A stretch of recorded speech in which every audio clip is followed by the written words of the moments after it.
Bum bum bum bum bum bum bum bum bum bum bum bum. The Peter Dislike Show. Bum bum bum bum bum bum bum. On my way to Taiwan, I flew from San Francisco to Taiwan, and I sat in between two other Asian Americans. I don't know if they were from Taiwan, but I booked a seat relatively, and so I only had middle seats. But I noticed something very interesting. I don't need to tell you guys how little space there is when you sit in coach in the middle seat, right? But I noticed I had a lot more space when I was sitting in between two Asians like that compared to back home in the United States if I were to sit between two similarly sized American people, right? Why? Well, Asians are more communal with their space. So you ended up being okay with bodies touching each other, right? So, for example, we ended up with the armrest up, and it was okay that when we fell asleep that we were kind of leaning against each other. We didn't feel too much pressure not to touch each other. Think of it this way: Would you have would you rather sit next to a significant other or even a close friend compared to a stranger? Which one would give you more space, right? Sitting next to other Asians kind of felt like you were sitting close next to at least a close friend, right? And so the result is everybody had a little bit more space. And this would not work very well back home in the States, right? Imagine I were flying from Phoenix to Seattle and I was sitting next to a redneck American or an African American. I cannot imagine, I'd be okay with it, but I cannot imagine that person would be okay with the idea that space could be communal like that and that we could lean on each other when we sleep, right? I cannot imagine that would go down very well, right?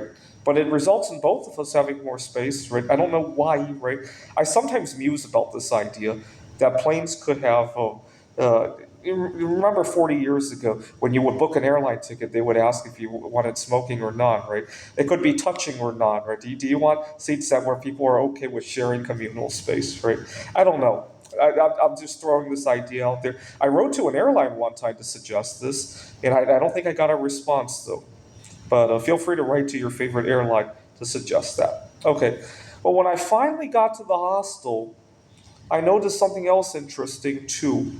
People were more communal about not only space, but about the rules of use of things.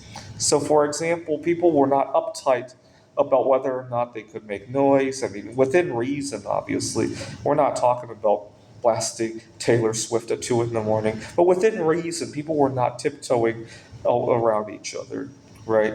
And I also noticed that I. Uh, I had a couple of things that happened today that made me think, had this been in a hostel in the United States, it may not have played out so well. So earlier today, my credit card almost got frozen, and I couldn't make the right phone calls because, I'm traveling, my phone service isn't working the way I think it might.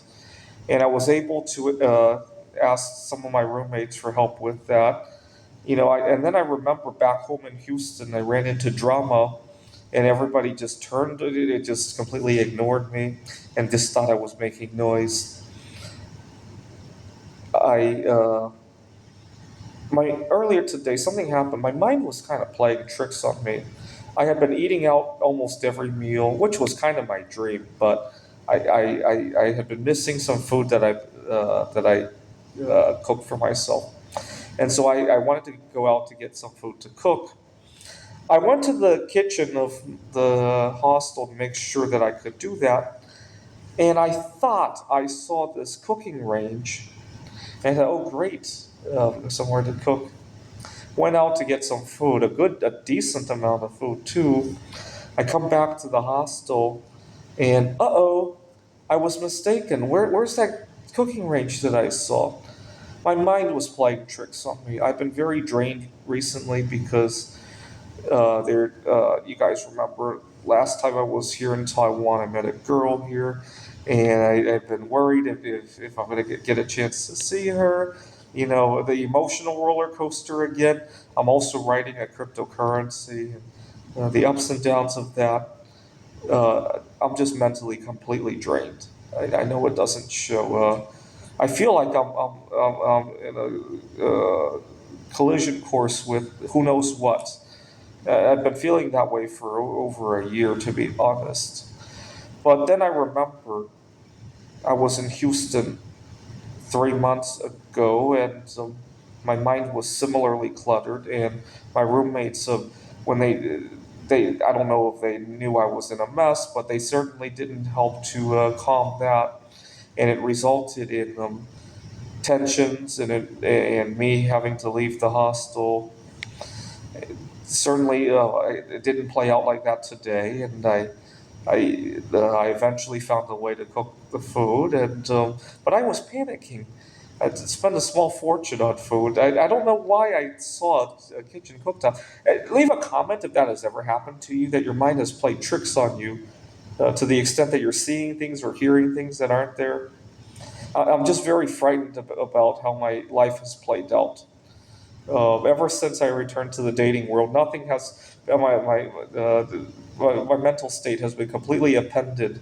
Like that was not the only time my mind has played tricks on me. Let's put it that way. Another thing I noticed here in Taiwan: have you ever had a group of friends at a meetup group?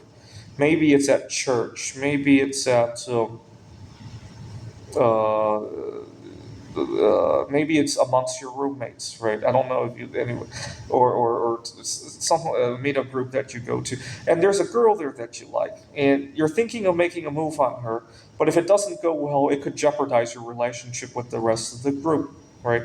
I'm sure everybody has run into a situation like that, and it creates a dilemma. But I've noticed here in Taiwan, I can have my cake and eat it too. I can make the move on the girl, and most of the times, if it doesn't go right, it can still end gracefully, right? Because we're not so uptight with each other, right? Over in the States, it would not work nearly as well. I've had times where there was a coworker that I liked. I waited until I knew that I was at the end of that job anyway, and I had another job lined up before I tried to ask her out on a date. It usually doesn't turn well, and I end the job anyway, so it's okay. But it's unfortunate that I have to wait for circumstances like that, right? Over in Taiwan, I would imagine it doesn't have to play out that way. Anyways, just a whole lot of. You got to remember, if you're uptight about rules, the rules will be uptight against you as well, and it's really a no-win for everybody, right? This is the Peter Dislike Show. Bum bum bum bum bum bum bum bum bum bum bum bum. The Peter Dislike Show. Bum bum bum bum bum bum bum.